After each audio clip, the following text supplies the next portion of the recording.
The next thing I did was something that I always do, and that is easily done. If you're going to publish a book, you got to find a way to get people to know about it. And one of the ways that we get people to know about it is either we're famous or the book is famous.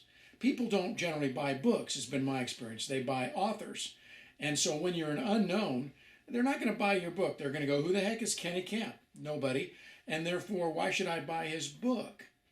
The only way to get the book noticed, as Kenny Kemp is not a marketable item at this point, is the book to get some accolades, and that means entering it in publishing contests and writing contests. Now, there's about a dozen or so contests around for writers, and as you can see on the wall behind me, I've entered most of them and won a lot of them. That may say something more about the contests than it does about my quality of writing, but nevertheless, for $50, $100, $200, you enter these contests, and you can get your book, a chance to win an award. As it turned out, I remember sitting at my desk one evening and writing a check to Writer's Digest. Now, Writer's Digest is a magazine for beginning authors. Almost everybody who is a beginning author reads it or should read it. I had been taking it for years, learned a lot from that magazine. But in their self-publishing contest, they had many categories, and they had a category for memoirs. They also had a category for inspiration. And I remember about to write the check. It was $100 to enter in one category. It was an extra $50 to enter the second category. I remember debating that extra $50, what was that going to get me? I was entering a half a dozen different contests. Didn't imagine that I would win any of them.